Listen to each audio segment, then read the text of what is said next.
Hey everyone, it's Sam Evans here, and welcome to the final training module in this week 5 Facebook training.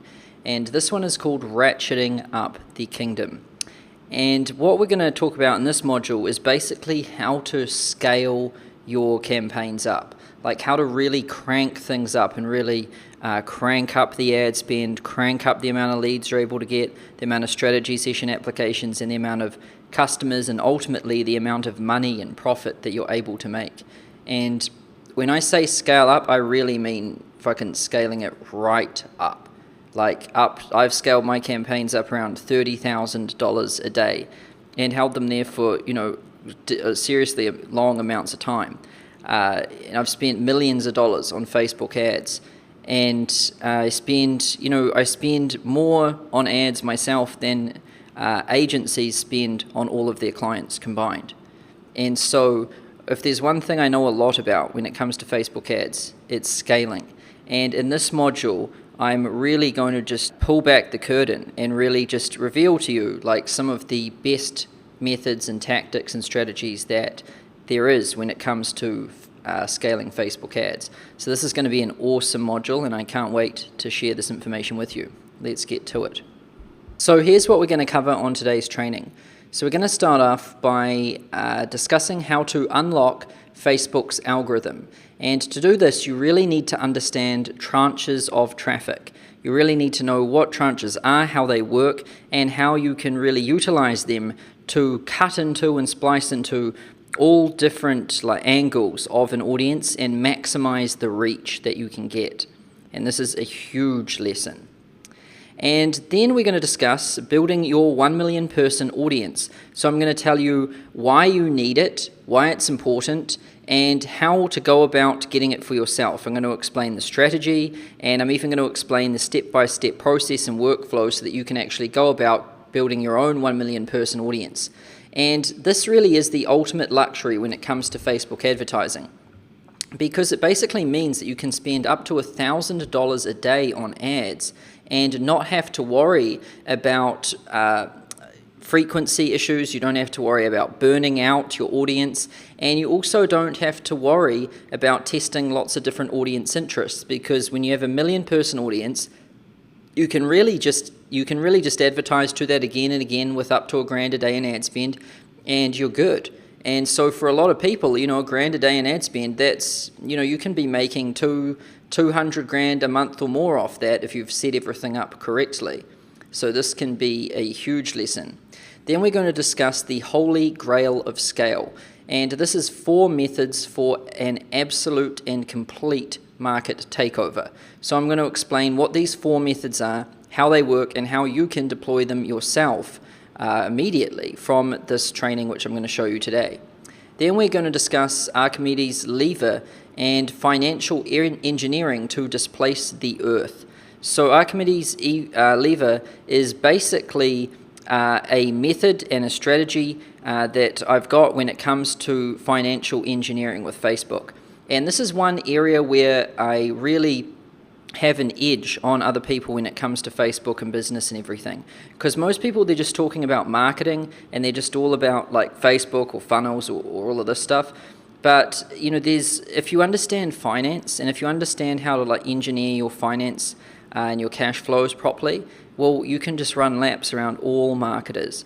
And it's an extremely powerful method, and I'm going to explain how it works to you in this module today. I'm going to explain how you can use financial engineering yourself.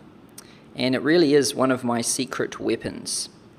And then we're going to discuss how you can learn to see the matrix and bet big. And this is when you just develop like a sixth sense when it comes to Facebook advertising, funnels, numbers, and all of that. It's like, you can just sense things, and you know really what to do and what to change, and it's like you can start doing this stuff without even really thinking about it. And that's when you really get good. That's when you can get into the zone. It's like the numbers are talking to you, and that's when you can really start scaling, and you can start to see cause and effect relationships. And when you get into that state, if you can evolve and get to that level, then you are going to be just an absolute animal in your marketplace. you're going to eat everything there is and more. And so this is a huge, huge thing to achieve when you can see the matrix and really know when to bet big. And we're going to explain all of this stuff. And if you can really understand all of this stuff, and if you can really implement it in your business, then you're going to be able to take your business to great heights. So I'm really looking forward to sharing this information with you. So let's get started. So at this stage of the Facebook training, you should have launched your ads and completed your judgment day. And you should be in your daily routine of Facebook management. And you should be completing the daily workflow of the king, which was the previous module, and you should be doing that day to day and managing your ads and looking after everything. Now you know how to create, launch, test, and manage successful Facebook campaigns. And that's an awesome achievement, so congratulations on that. So what's left to learn? I mean, if we know all of that stuff, we've covered a lot of ground in week 5, but what's there left to learn? What's left to do? Well, now the only thing left to do is to take over the entire world. So let's get it done. Unlocking Facebook's algorithm, understanding tranches of traffic. So here's where most people go wrong with Facebook. And this is the causal chain of Facebook advertising failure. And by causal chain, I mean this is the exact sequence of events that happens when someone's ad or when someone's Facebook ads die. And it's not always the case, because obviously some people, are a bit better at advertising than others, but I'd say for 99% of the population, this is what happens with them. So number one, they set a laser-targeted audience of 10,000 people or nearabouts, and who they believe are a perfect fit, that laser-targeted audience with lots of layering, all sorts of different things on it, like 100K income, likes this person and that person, but doesn't like this person, you know what I mean? Really crazy hyper-targeting. And then the audience sees their ad on days 1 and 2, and some people click on their ad and the advertiser gets results. They're like, oh yes, this is working. I knew I should have gone for this laser target audience. I'm getting clicks, it's working. But then day 3 comes around, and by day 3, the algorithm has really clamped down on a sub-segment of the 10,000 person audience, and now it's really only reaching 1,000. So while the audience is set at 10,000, it's only reaching 1,000. So now 1,000 people are seeing the ad, and there's only one of them. And with any level of budget, so the advertiser could really have any level of budget from $30 to $100. With any level of budget, if you've only got 1,000 person reach and one ad, well, you're going to force Facebook to show the ad multiple times per person. So these 1,000 people are going to see this ad multiple times. They might see it 4, 5, 6 times in one day, and they're going to see it day after day. And then what's going to happen is people are going to become numb to the ad, since they've seen it so many times already, so they're going to stop clicking on it. And then when people stop clicking on it, the CTR, which is your click-through rate, is going to decrease. And when your CTR decreases, it's going to directly increase your CPC, which is your cost per click. And this trend is going to continue at an ever-accelerating rate. So once it starts trending, once that CTR starts dipping, well, then CPC is going to start hiking, and it's going to go faster and faster and faster. And as soon as that frequency goes over 2 and up to 3, it's going to start, frequency really is the trigger for CTR, and CTR really is the trigger for CPC. These things are all tied together in a causal chain. And then what's going to happen is 7. The CPC is going to increase, and it's going to keep increasing until Facebook can no longer serve their traffic at a price that will satisfy your ad set's daily budgets. So Facebook's going to keep giving you traffic, but your CPC is going to go up, and then Facebook's algorithm is going to look at your daily ad set budget and how much it's costing you per click, and it's just going to be like, it no longer makes sense to deliver traffic to this advertiser. The numbers just aren't adding up. And when Facebook's algorithm determines that, which will be very quickly, the Facebook algorithm is going to give the advertiser's position in the impressions pecking order to another advertiser whose ads work better. So as soon as your numbers start to go out of whack, Facebook's algorithm is going to look over at all the other advertisers that want to reach this audience, and it's going to see if any of their CTRs are higher and any of their CPCs are in a safer range. And if the answer is true, or yes, then what it's going to do is it's going to divert all the traffic that you were getting over to the other advertiser, and it's going to no longer serve you any traffic. So then the advertiser is going to stop receiving traffic completely, and the other scenario that could happen is they will still get traffic, but their CPC is going to go so high that it no longer makes sense to advertise, and then the advertiser is going to bail out or turn off their ads. But more common, we often see, just the advertiser just ceases to get traffic completely. And what's crazy is why this might seem like a lot of stuff. All of this happens within 3 to 4 days. Like, this is how quick it happens when you set things up the wrong way. Within 3 to 4 days, these things happen in a causal chain, and then the advertiser is like, well, the ad must just be tired, so I'll refresh the creative, and then they just repeat the process over again. And then they go back to step 1, and they go through the sequence again, and they just keep going through it again and again. And it's like, really, just like a cow just walking into a wall, and then just, walking away, and then just walking back into it again. That's really how stupid it is. So this is really what happens to most people, and this is not what we want to do when it comes to Facebook advertising, obviously. So what's the solution? Well, first, you must understand tranches of traffic. And this is the best way I can describe a tranche. So imagine we've got this circle here, and this is our total audience size. Let's say that I select the Tony Robbins audience, and let's just say for this example purpose that Tony Robbins audience has 500,000 people in it, right? So here's the audience, 500,000 people. Then my ad is going to experience initial conditions. And by initial conditions, I mean some people are going to click on the ad, and some people are going to opt in, some people are going to comment, like, do different things like this.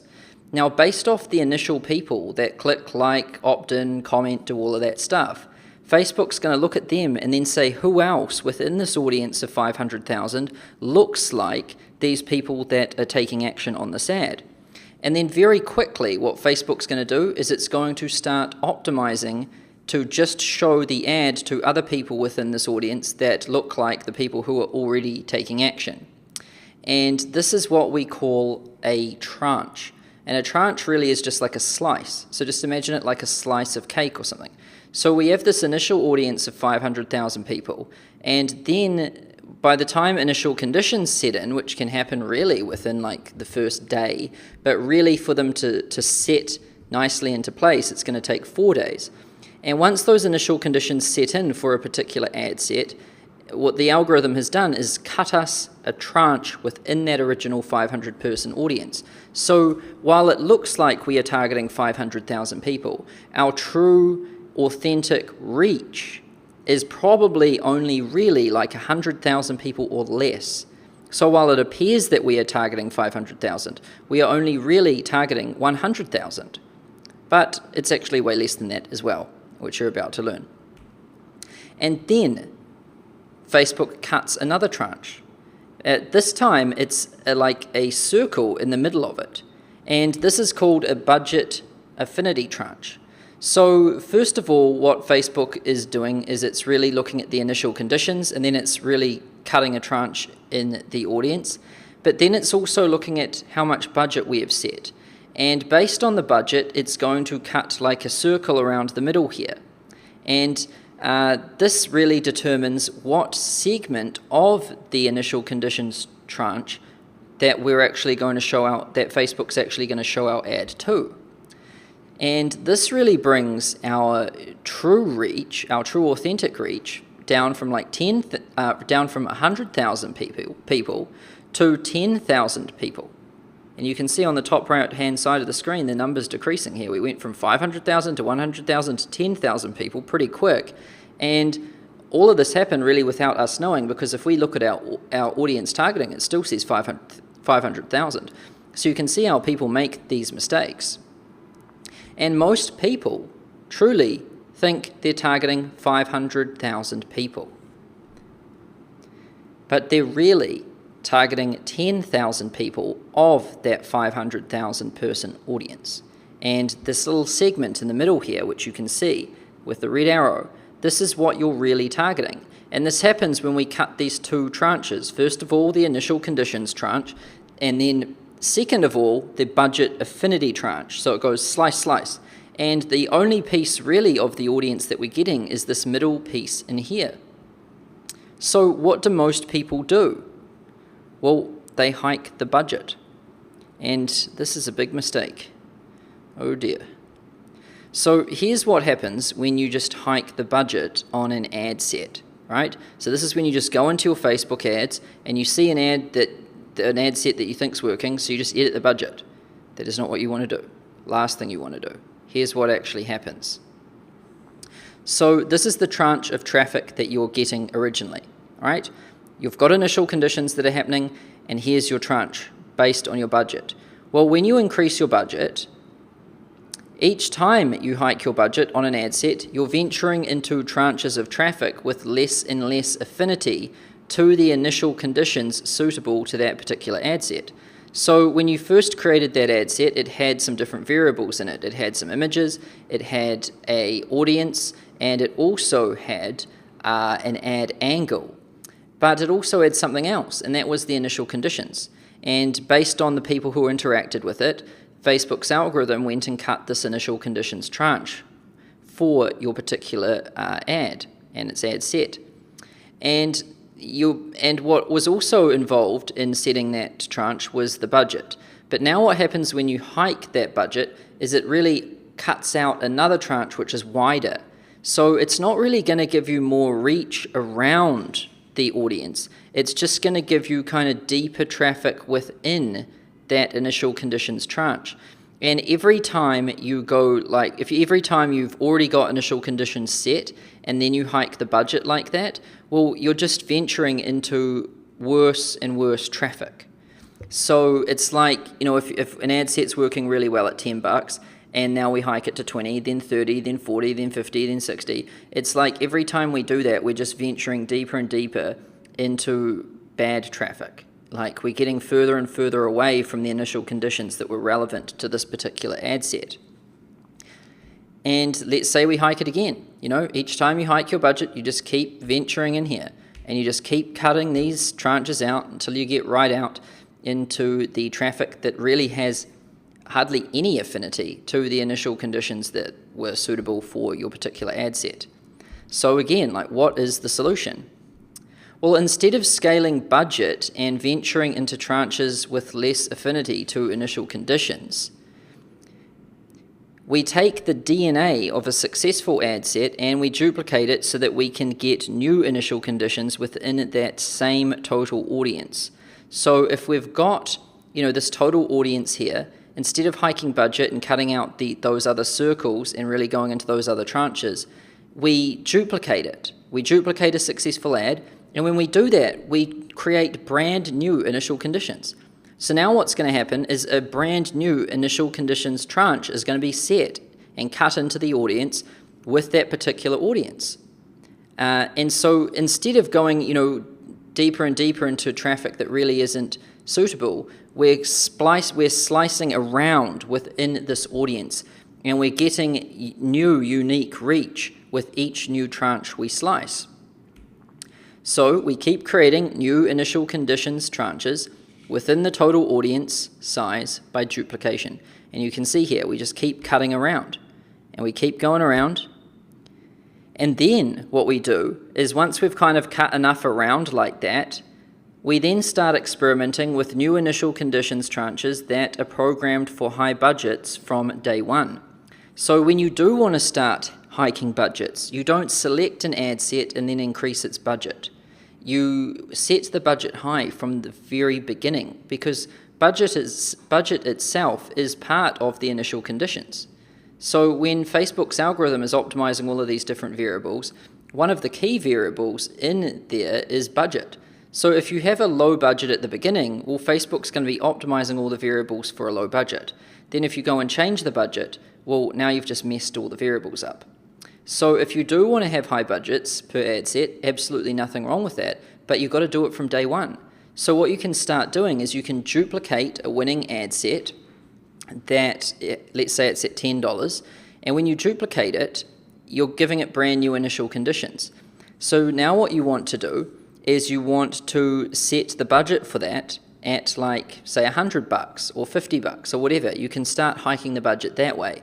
And you launch it with a high budget so that when it's in its 4-day incubation period, that Garden of Eden period, it's working to optimize for the high budget. It is so important that the high budget exists within the first 4-day incubation period for the ad set to really take shape and evolve correctly. If we change it after that, if I make up like an analogy or a metaphor for it, it's like you're training someone for a marathon, right? Those are the initial conditions. And then you're like, oh, actually, well, you should be a heavyweight lifter, and just changing it like that, right? The person has evolved for a particular type of exercise and environment, and now you're just throwing them into something totally different. This is what happens when you have an ad set that's really evolved for low budgets, and then you just throw it at high budget. You want to evolve the ad set for the high budget from the very beginning. And so we do this by cutting new tranches, and then we cut out bigger budgets for those new tranches, and then we start to venture deeper into the circle here. So not only are we going around in the circle, we're also going out. And you can see how we're starting to cut into all of these different areas. And we keep duplicating new initial conditions tranches that are programmed for high budgets from day one, and we just keep cutting them around. And eventually, we cut through as much of the target audience as possible through different tranches with different initial conditions and budgets. And so you can see how originally, we had a 500,000 person audience, but by the way the initial conditions tranche was cut and then the budget affinity tranche was cut, we only really ended up with a true unique reach of about 10,000 people. But if we keep duplicating it and really cutting it this way, the right way, well, we can end up getting a reach as high as about 400,000 people on a 500,000 person audience. So we can really hack it, and we can really cut and slice multiple different ways into this audience instead of trying to do it the way everyone else does, which is just put one little slice in it and then hike the budget and venture into just absolutely, rubbish traffic. And the way you want to think about it is just think of it like think of tranches as age rings within the trunk of a tree. So, here's a tree trunk. If you slice it open, it kind of looks like this. Well, each time you hike your budget, you venture out in these tranches, and each time you set new initial conditions, you venture into a new slice of the pie. So you'd think about initial conditions as slices of like pizza around this thing, and then think of these different age rings as like increasing the budget. That's kind of how you're slicing into that overall audience size. And here's what I've observed after spending a few $1 million on Facebook ads. And a budget and the budget tranche it creates is itself a part of the initial conditions. So it's, when you experience initial conditions on an ad set, budget is a part of that. So, budget really is one of the variables in there. And so when something works with its initial conditions, you just don't go and change, one of them rapidly, because it's probably going to have a crazy effect. And what we typically see happen, and what I'm sure a lot of advertisers have seen happen if you've been advertising on Facebook and you're watching this video, well, if you change the budget on an ad set, well, you're going to change the initial conditions, and you're going to get a butterfly effect consequence. And what a butterfly effect consequence is you're making a small change, but you're going to get a absolutely huge effect. So, let's say you've got a proven ad, and it's working, and all you do is hike the budget by like $10, right? You'd expect it to just work better. But instead what ends up happening is it just stops working altogether. So by trying to scale something, you just kill the whole thing. It's like, by trying to just spend more, the whole thing just dies. Well, that's the sort of effect that you get when you mess with initial conditions like that. It's what we call a butterfly effect. And in the early stages of scaling, you want to scale with initial conditions tranches through duplication. And so what we mean by this is, in the early stages of scaling your ads, you first of all just want to be creating duplicates, but keeping the budgets nice and low. And while scaling the initial conditions tranches, hold ad set budgets lower to preserve that budget affinity.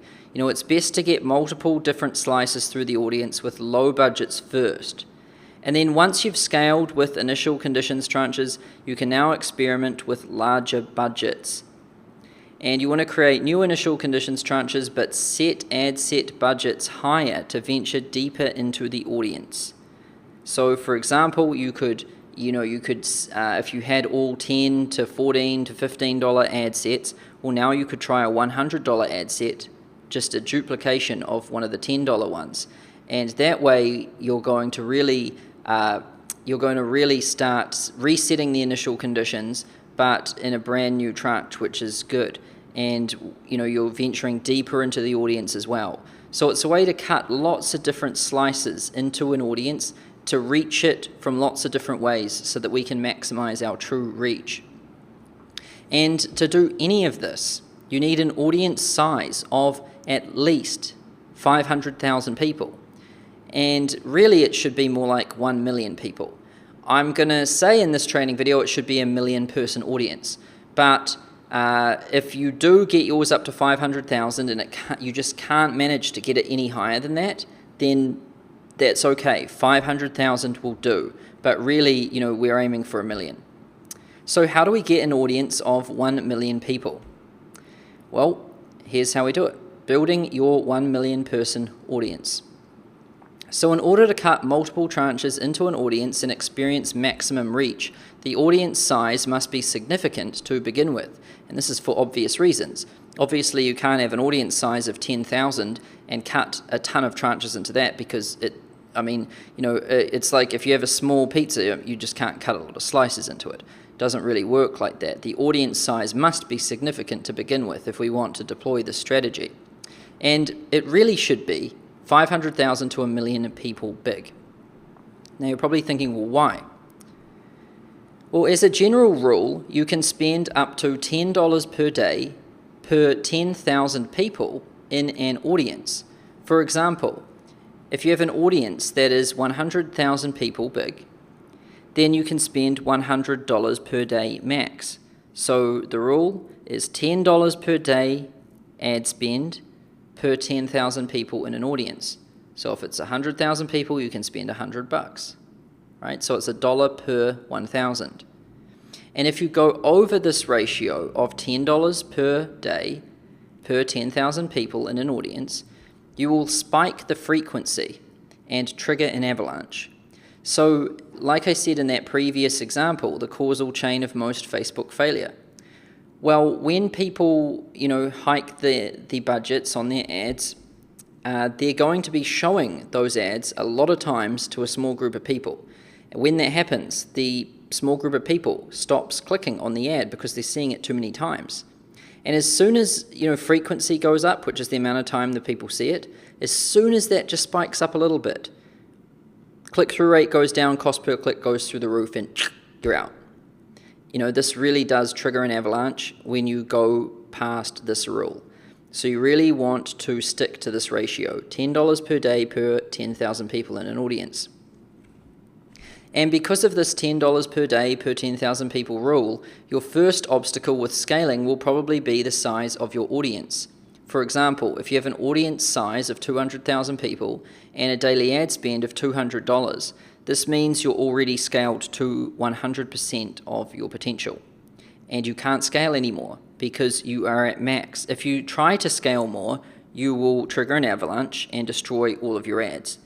You need to grow that audience. You can never really go past this $10 per day per 10,000 people rule.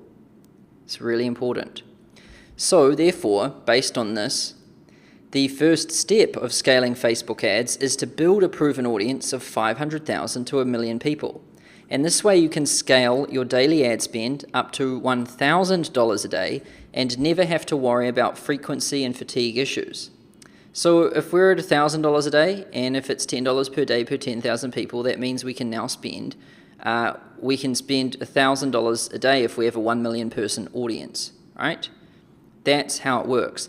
And most people really, if they're not going to go up to $1,000 a day, because that's quite a lot of ad spend.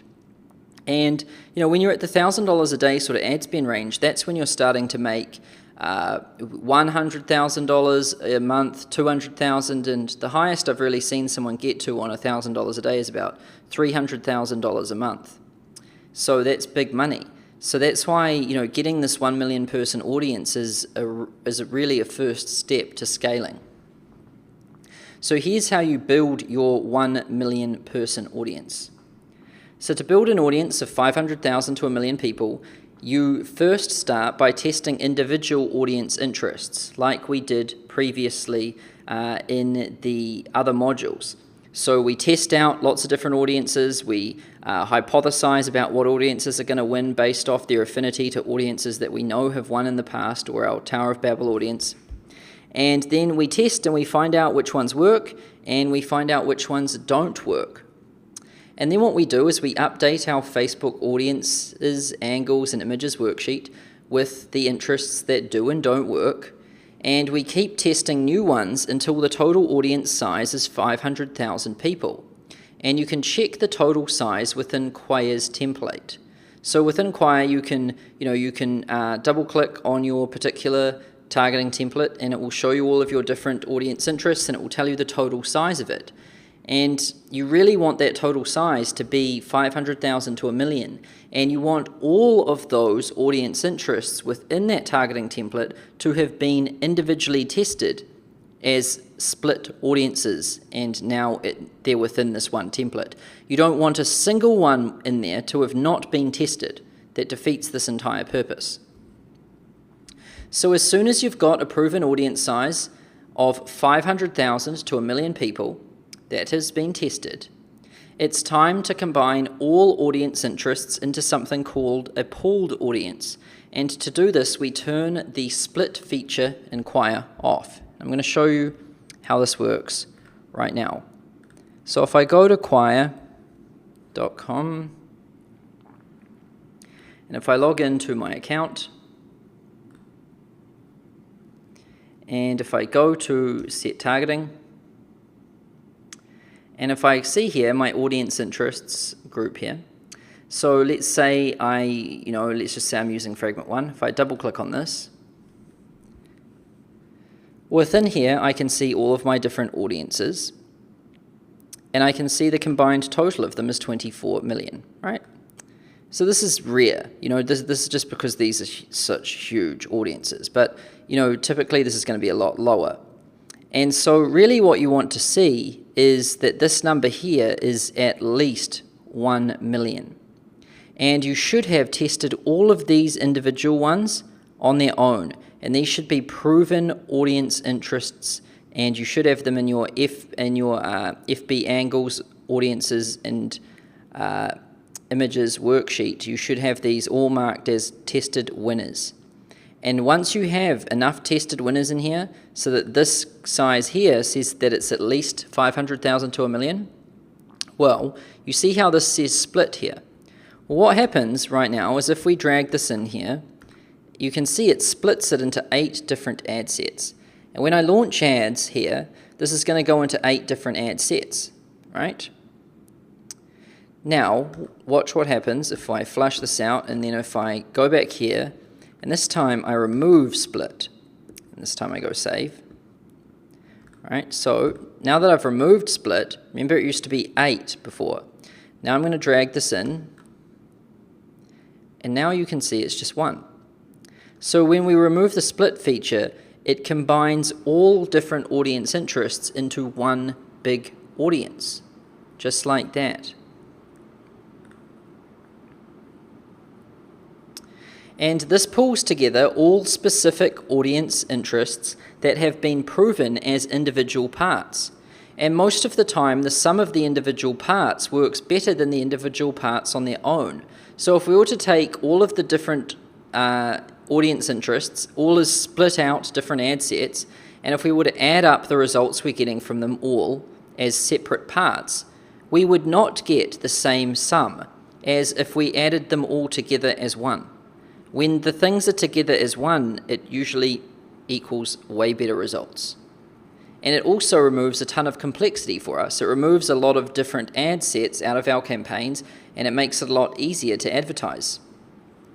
So now when you go to launch ads with Quire, the audience will appear as one ad set instead of a collection of ad sets, and the individual audience interests are now pulled into one. And this is important, extremely important. When you start testing your pooled audience, don't turn off your split audience ad sets until your pooled audience ad sets start outperforming them. So, what I mean by this is, if I go and I launch that that pooled audience ad set, and I've got a whole bunch of split audience ad sets already in my ad account, if all the split ones are performing well, I'm not going to go in a hurry and go and delete them all and then just push this new one out. No. We push the new pooled one out, and we let it run in parallel with all of our splits, and only once the pooled audience has well outperformed the split audiences do we start to turn them off. And now and only do we begin to wean off split audience ad sets once our pooled audience ad set has been proven. And I'm pretty sure you get what I mean, but this is important. If anything's working, we don't turn it off because we think something else is going to work better. We leave it on until we know for sure that this other thing is working better, because we always want to hedge our risk. And once you've got your 500,000 to 1 million person audience ready, it's time to go big. And this next section is called the Holy Grail of Scale, 4 methods for a complete takeover. So when it comes to scaling, there's 4 moves that are devastatingly powerful, and you're about to learn all of them. So let's get to work.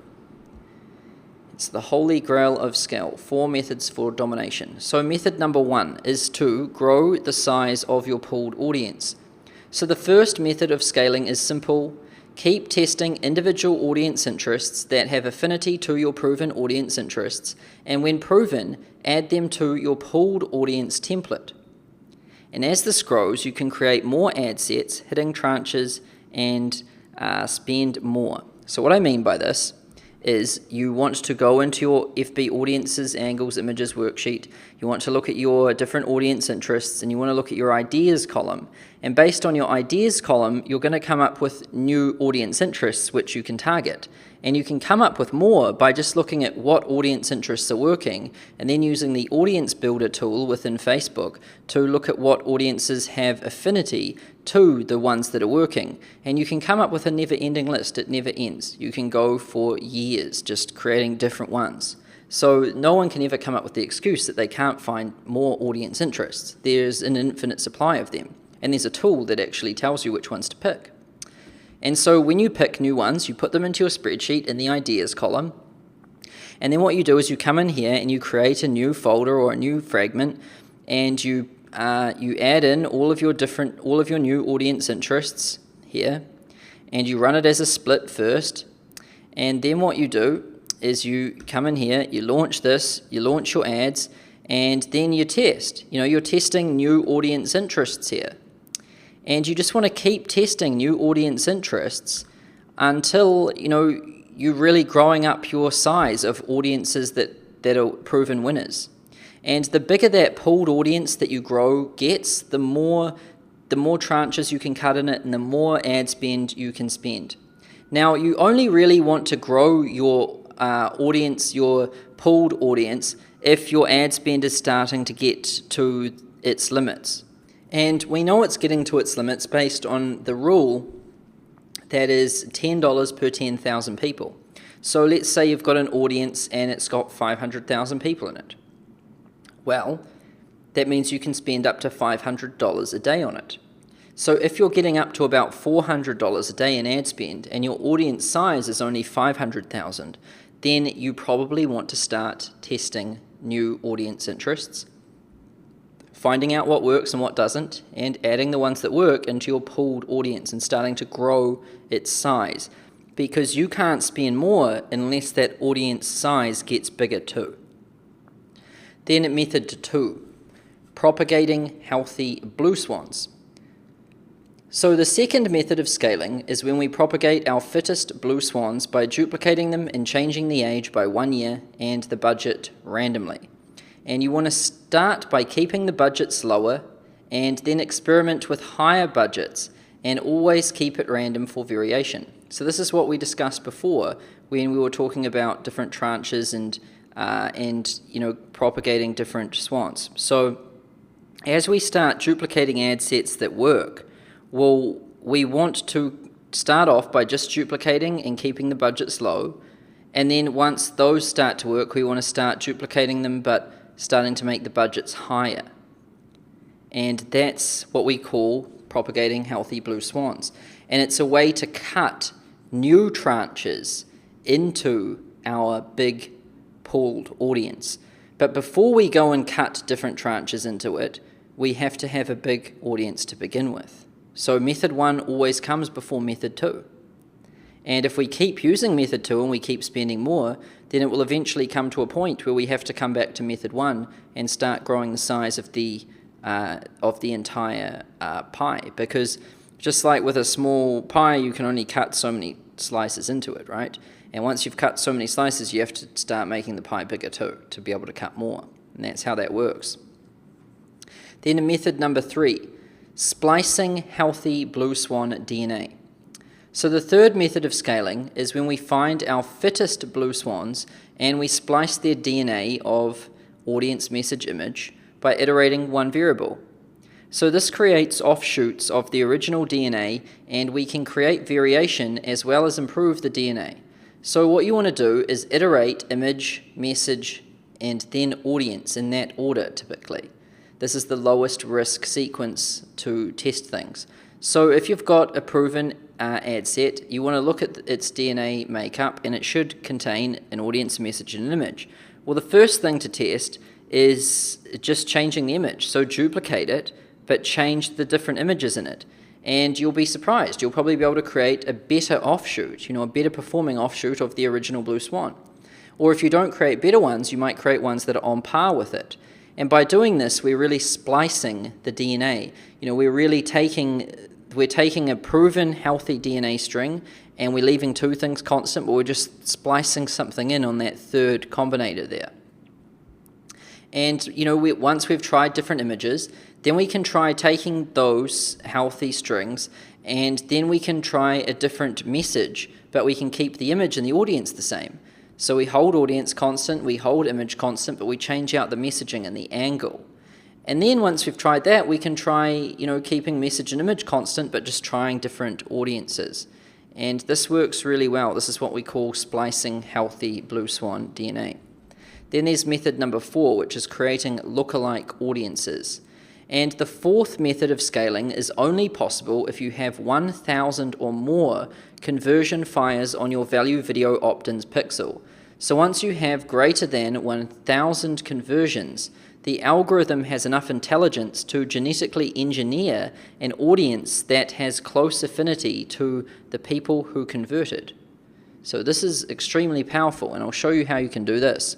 So all you need to do is you can come into your business manager, you can launch your Facebook ads account, and then what you can do is you can go to your audiences,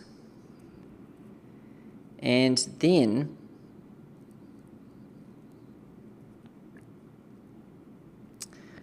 we can see our different audiences here. Now, the people who opted in are going to be the people who they're the people who visited VV but no survey. So if someone visited VV but no survey, it basically means that they've opted in, because the only way to view the VV, which is the value video, is through opting in. Now, if they've opted in, it means that we've got, they're the right sort of people we want. and you can see we've got 30 of these. So roughly, 60 people came to our landing page, and of those 60, 30 of them opted in. And so of these 30 here, we can click here, and then we can click on actions, and then we can click create lookalike. Now, you'd only ever want to do this once this is like over 1,000, because right now with only 30, the algorithm's got no idea. If we're creating a lookalike off this, I mean, again, it probably is smarter to just grab our money and just set it on fire. No, not even joking, no exaggeration. This has to be up at like 1,000. The higher the better. Now, just to give you some perspective, I have about 750 to 800,000 fires on this one, right? So 30 definitely is not enough. You want 1,000. Then when you've got 1,000, you select this, then you click on actions, create lookalike, and then you want to start off with a 1%. And then you want to select, your location, and then you want to create your audience. And then it will take a while to populate, but Facebook will create a lookalike audience based off the data that it's accumulated on your specific conversion pixel. And this is what we call a lookalike. It's basically a genetically engineered audience that has close affinity to the people that have converted. And this is a very, very powerful method. However, you can only use it if you have 1,000 conversions, and that takes a while. So you want to use methods number 1 first, then method number 2, then when you've kind of exhausted 1 and 2, you want to move into method 3, and once you've got that 1,000 fires, boom, you're into method 4.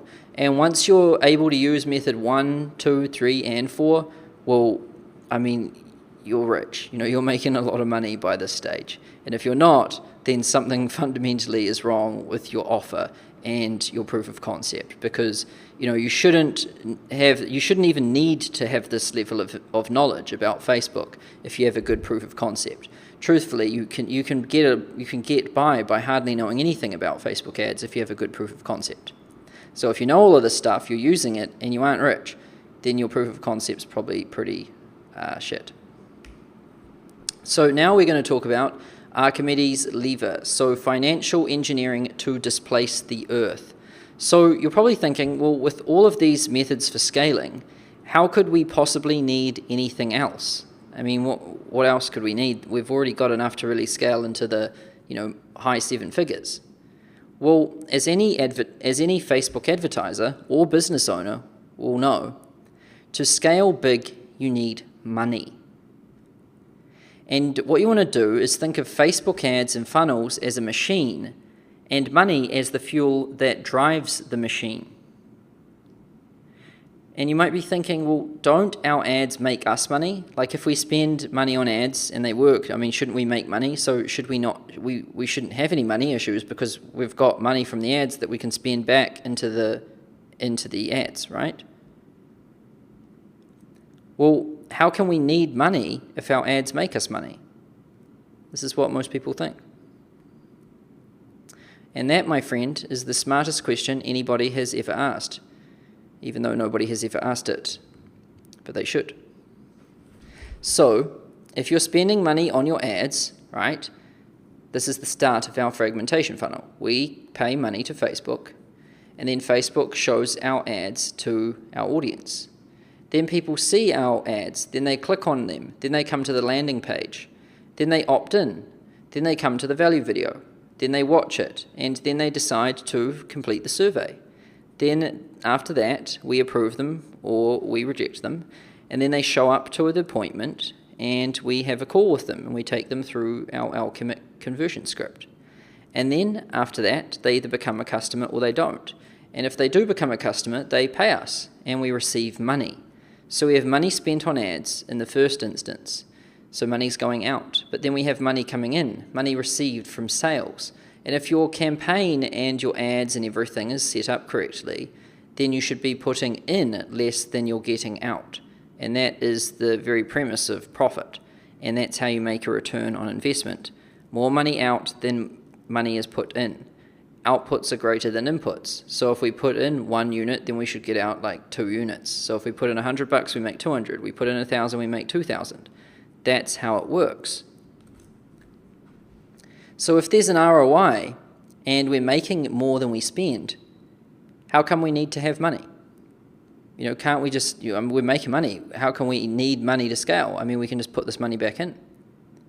Well, what you're about to see is one of the most devastatingly powerful methods of scale a person can possibly learn. And this is way beyond the intelligence of most marketers. And it's my secret weapon. So what is it? Well, it's a method of financial engineering. And I call it Archimedes' lever. And it's financial engineering to displace the earth. And first off, let's debunk the biggest lie in the marketing world right now. And this is it. I hear this quote all the time. It's all about lifetime value. It's all about that LTV. So a lot of people think that, it's all about how much money you're going to collect from the customer over their lifetime. And you can spend any amount of money trying to acquire them, provided it's less than their lifetime value. So if a customer is going to spend 10 grand with us, we can spend 5 grand to acquire them. But that's not true. And I'm going to show you why right now. So a lot of people harp on about LTV, and it really is just a big lie and a big myth. And let me demonstrate for you. So let's say I spend $500 on ads for 25 days. That's a total spend of $12,500. And then let's say I receive $30,000 from that advertising, right? That's 140% return on investment. That's pretty decent. So here's how we can get ourselves into trouble. So I modeled this out. This is a scenario. Now this is made up. So these numbers, they look way too, as random as I can try to make them, they don't look real because these are fake numbers. But I'm just trying to demonstrate this here. So if we spend $500 a day on ads, we get all of these clicks, CPCs, leads, and everything, and we're getting different calls. And, we're getting a decent cost per strategy session. But, what can happen is, let's say we're not making sales in the beginning, and then we get a huge amount of sales towards the end of the month. Well, what will happen is, if we're not making sales here, as you can see, we're starting to go backwards into the red. And we go to a peak of minus $8,500 before we make a whole bunch of sales, and then we start getting into the green again. And then at the end of it, we make a profit of $17,500. So our total spent is 12.5 grand, our total made is 30 grand, and our total profit is 17.5 grand, and that means our ROI is 140%, right? So even though we've got a good ROI, even though we're making a lot of money, at some point we went backwards by 8.5 grand. And this is what most people don't understand. And on a chart, it can kind of make it a little bit easier to understand. So here's spending $500 a day, each day, over time. And as you can see, we start to go down. We go below zero. We go 8.5 grand down. But then we start to go up. And then we start to make money. And at the end, we end up 17.5 grand up in clear profit, right? So we end up making 17.5 grand in profit, but we lose a total of 8.5 grand before we make a single dollar. And this is what we call a trough, because it's kind of like it's like a hole, it's like a trough. And marketers harp on about LTV being the key metric. They're like, well, you can spend, tons of money on ads and everything, and, because that these leads are going to buy from you eventually. And this is why we see people running lead generation campaigns. These campaigns are absolutely pointless. Like, you just don't want to collect leads, because how do you know those leads are going to buy from you? You don't. You have no idea. And so really what you want to be doing is only ever running advertising campaigns that have some sort of sales mechanism in them, because that way you can measure that you're getting leads and at the same time getting sales. And you're not just getting leads, and hoping that they're going to turn into sales later. So this is where this LTV metric causes a lot of damage, and it's done a lot of damage to a lot of people in this industry and other industries. And the truth is you can't get to the LTV, which might be, 17.5 grand. You can't go to here, up here. You can't go to this nice profitable point without going through here first. You must go through the downside here to get to the upside. And this is what most marketers don't understand. They think because they're making profit and their numbers say that they're making ROI, that it's all good. But all of them find themselves trapped in this hole because they start scaling up, then whoop, they're stuck. And they can't get to the hot spot because they can't weather the storm and get through this trough. And like I showed you in our example, we went 8.5 grand into the red before we went 17.5 grand up into profit. And really, that's nothing. Like $500 a day, that's not much scale. I know to a lot of you watching this, I mean, your $500 probably is a lot of money per day. But let's say we scale that 10x, right? So if we're spending $500 a day, now we're going to be spending $5,000 a day. And, some of my students are up at this. I know Andrew argues spending 5 grand or more on Facebook ads per day, and he's making around 900 grand per month right now. So, he's pretty much on the 8 figures. I'm just waiting for him to clock a few months at 900 grand a month before I officially announce it as an 8-figure student. But he's legitimately spending 5 grand a day on ads. Well, here's what you need to be aware of when you're spending like 5 grand a day on ads. So if you go through a trough, you might not go through this, but you also could go through this, right? So if you're spending 5 grand a day on ads and you have a kind of a strangely displaced, if you have a strangely skewed distribution of sales, let's say you go for a period where you're not making any sales for some reason, but then you make a whole bunch, and the average of the total time range is pretty good, but at one particular point in time, it wasn't very good. This happens all the time with numbers. This is how numbers work. Well, if you're spending 5 grand a day, you could go $65,000 down before you go $195,000 up. So, 195 grand profit's huge, but going 65 grand backwards is huge too. And most people, they can't survive the 65 grand, so they can't get to the 195 grand, right? This is what happens to all marketers. Every single one I've ever seen. They start scaling and they think that they're going to be able to be kings and scale big time, and then they freak out because they start having some days where sales aren't coming in and they just can't afford to keep forking out like 5 grand a day. So they freak out and they bail out and they're out of the game. And this is why it's important to understand this. And really, even 5 grand a day, it's nothing. I've scaled my ads up to 30 grand a day.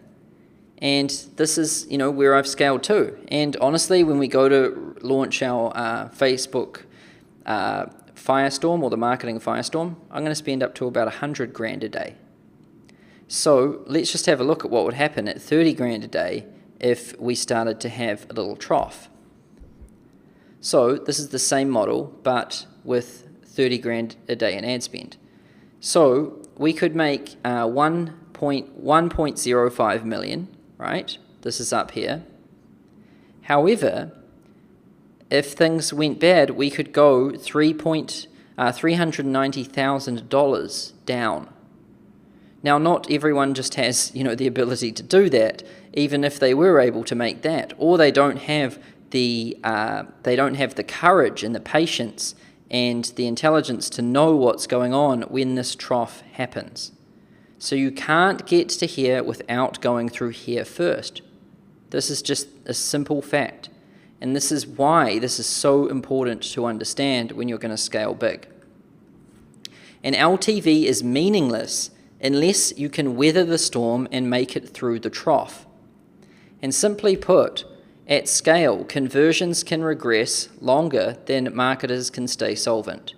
And what this means is, we talked about regression to the mean when we were talking about sales, when we were talking about salesman killers, and that these are things that salespeople always fall for. And it's like they can be making 5 or 6 sales in one day, and then they have 10 or 11 days where they don't make a single sale. And they start freaking out and they think something's wrong, but really it's just regression to the mean. Well, what happens is when you're scaling your ads up big, the regression to the mean can swing longer than most marketers can stay solvent. So if you do experience regression to the mean and you're spending a lot of money per day, well, you might not get that swing to come back your way until you've run out of money. And this is what happens to a lot of marketers. The thing kicks, the pendulum kicks out to one side, and that's normal, and they're still paying their ad spend, but then the pendulum doesn't swing back onto their side and turn into profit, and they've run out of money, and so they have to just bail out. And so what's so important with scale is that you can have enough money and enough liquidity to keep paying while this pendulum swings out, and then it swings back on your side, and then you always end up making a lot of money. So this is kind of how it happens. So what can we do about it? I mean, now that you're aware of it and conscious of how this thing exists, what can you actually do about it? Well, now it's time to show you my secret weapon, cash flow engineering. And here is cash flow engineering explained. So here's where we put the money in, and here's where we get the money out, right? Well, cash flow engineering is when we use this money that comes out and we feed it back in here. So we keep feeding this money around in a loop here, right? And what we do is we want to work really hard to reduce the cash flow cycles to less than 30 days. And that means from when we put $1 in, we want to make sure that the dollar's coming out within 30 days. So dollar in, dollar comes out within 30 days. And we're trying to get at least 2 to 1 ROI. So we put $1 in, 30 days goes by, we get 2 out. And ideally it should be a shorter time frame. Dollar in, $2 out, dollar in, $2 out, and less than 30 days time frame here.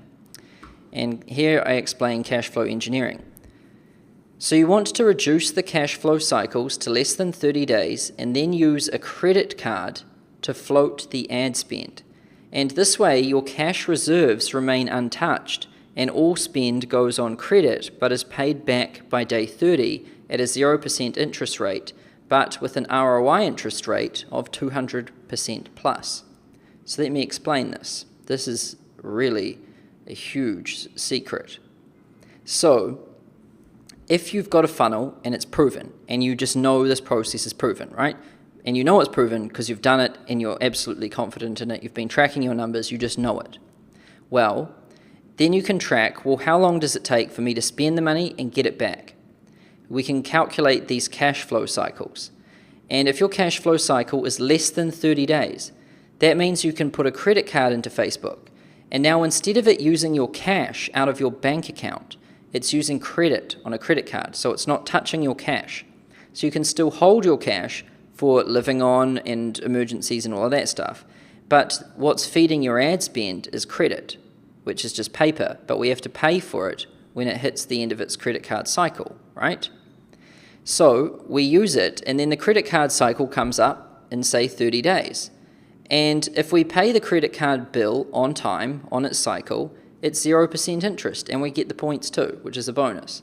So we don't pay any interest to the bank for using the credit card. It's free money, provided we pay it within the 30 days. So we want to make sure that our cash flow cycle really is within 30 days. We don't want to be stupid here. If it's outside of the 30 days, well, now we're going to pay interest. And if it's not paying back at all, well, now we're just going to get ourselves into a lot of trouble. So you really got to be honest with yourself. Don't go and start leveraging this thing up until you absolutely know that the money's going to come back. Otherwise, you'll just get yourself into a big mess. So when you're sure of it and your cash flow cycles are within 30 days, then you put the money on a card, credit card, and then you get the bill for the credit card, and you've got the money for it because you ROI'd within the 30 days. So you pay your card, you didn't have to pay them any interest. But from your ROI, you made 200% interest. So typically people use their credit cards to buy stupid things like TVs, and beer, and other stuff. And when they do that, they don't get any money back, obviously. And so they're using credit to buy something that makes no money. And when they do that, the thing that they buy obviously makes them no money. And then they have to end up paying their credit card bill. And then often they don't pay it on time, so now they're paying interest on their credit card bill. So this is an absolute reverse way to use a credit card. It's where we use the money and we use it for an activity that makes money. And then we get our money out and then we pay the bill, 0% interest, and then we get our ROI, which is 200%. So we're gaming the system. We're making 200% ROI on money that isn't even ours. That is the ultimate cash flow engineering. How to use money that isn't yours to make a 200% ROI. This is how it's done. And it is extremely powerful. So how to use cash flow engineering to scale? So the first step is to test your ads and funnel over and over again, iterating and improving everything until the KPIs are well within the student benchmark range. And ROI is at least 2-to-1 or 3-to-1, and this absolutely must be done first. Non-negotiable, must be done first. The next step is to determine your cash flow cycle period. And this is the average amount of time it takes to liquidate your ad spend from the day it's spent. For example, if you spent $300 today on ad spend, how long till that $300 comes back? Calculate it. What is your cash flow cycle? Is it 40 days, 30 days, 60 days, 50 days, 10 days? What is it? And you want to be extremely confident in your numbers and KPIs and keep iterating and improving until you have a cash flow cycle that's less than 30 days. And the shorter, the better. Because the shorter we're able to liquidate our money, the better, because we're going to have way better awareness and we're going to be able to always have the cash on hand, so we're never really risking much. And when you have a cash flow cycle within 30 days, and you have confidence in your numbers and KPIs, it's time to start using a credit card to fund the ad spend. And the reason why we use a credit card is because this isn't, our cash, and it's basically, free money to float this thing with, provided we pay it back before it starts accruing interest. And so we don't want to just dive in and just start, cranking this thing up crazy. We want to start increasing it slowly and measuring ROI and cycles to make sure that it's still lining up. So let's say we're spending $300 a day and then we start putting it on a card. Then we could start cranking up to $400, $500, $600, $700 a day. And as we crank up, we want to make sure that we're still making ROI and our cash flow cycles are still within 30 days. And this is really a shift in mindset. So playing like this requires a mindset shift. So we're no longer looking at how much money we can lose before we're out. So most people I find, when they look at Facebook ads, they look at how much money's in their bank account, and then they think, okay, well, I can only really spend this much money because this is all the money I've got, and if I spend more money than that, then I'm out. Well, if you think about that technically, that's playing to lose. And so, we're no longer looking at how much we can lose before we're out. We're looking at how much money we will win from the money risked and making sure it happens in time. And it's a shift from playing to lose to playing to win. So instead of looking at how much money we can possibly lose and then really playing on that, we've tested our funnel, we know it works, and now instead of playing with a mind of like, well, how much can we lose, we're looking at, well, we're playing to win. There's a big difference. One is looking at like the worst case, the other one is really looking at the proven numbers and trusting it. Now, in the initial stages, when we're testing and everything and we're establishing ourselves, we really need to have a play-to-lose mindset because, if things go wrong, we don't want to get burned. However, once we really have confidence in our numbers and everything's tested and proven, we need to shift our mindset from playing to lose to playing to win. And this is a big shift. We're now starting to really get, a lot ballsier with things. And we're starting to utilize leverage and credit card cycles and things like this so that we can put up big money. And to put up big money, you need absolute faith in your KPIs. If you don't trust your funnel, if you don't trust your sales script, if you don't trust, your ads or your campaigns or your KPIs or anything, then you're never going to have the balls required to do this. So you have to have huge trust in all of this stuff in order to do it. But, if you do it properly, if you follow this process, then you will have it. I have absolute faith in my KPIs. I bet millions on them all the time. And it always comes back to me. And I don't lose a single minute of sleep about it. I put millions of dollars into things, and I'm just chilled out because I know these numbers are true, and I know it's coming back. It's just it's fact. Because I've seen it happen so many times, and I just know these things. It's like a sixth sense. And when your numbers line up, and you've been in the game for a while, you start to develop a sixth sense for the stuff. And it's like time slows down. The numbers start talking to you. You can see the matrix, and you know where to press to make something pop out and appear. When you learn to see these things and can feel them in your bones, you can't be afraid to bet big. And this is a pin-up available for download beneath this video in the resources section. And it says, learning to see the matrix. And with sales calls, funnels, and Facebook ads, there comes a time when you've been doing it for long enough, it's like you've developed a sixth sense. And it's like time slows down, the numbers start speaking to you, you can see the matrix, and you know where to press to make something pop out and appear. And when you learn to see these things and can feel them in your bones, you can't be afraid to come on strong and bet big. Real big. So what I mean by this is once you've been doing it for a while, and it takes practice, this just isn't something that you go out and read about. Like, you go through this program, and this program teaches you exactly what to do. And this program is, I haven't seen anything else like this for Facebook ads. This is next level stuff. So if you truly understand all of this and you apply it, then you're going to get exceptionally good at it. And then as you start to look at your numbers more often, as you're reporting on your KPIs, as you start testing things, like you change this and then you change that, and you see what happens, and you start to observe, well, what happens if I change this? And then you observe, that happens. Then you change this, then you see something else happen. You start to really see how things all interconnect. And you start to really, learn what's going on. And it's really hard to describe, but it's like the numbers start talking to you. You can start looking at your ads account, you can start looking at all of your different KPIs, and you know what to do. And there really isn't any other way to describe it. I mean, it isn't a logical skill that you can really pick up. It just comes from practice. And it's what I call really learning to see the matrix. Because when this happens to you, when you can start to see these things, you will just know about it. You will see it, and you will know that this is one of these things that you need to put money onto or bet big on. Or this one thing is something that you need to crank the scale right up on.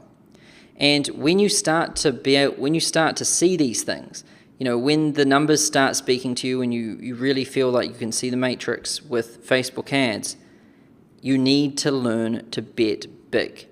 You just can't whimper off when you see these opportunities. Because when these opportunities present themselves, the opportunity is only open for so long. And when you see it, you need to absolutely go big.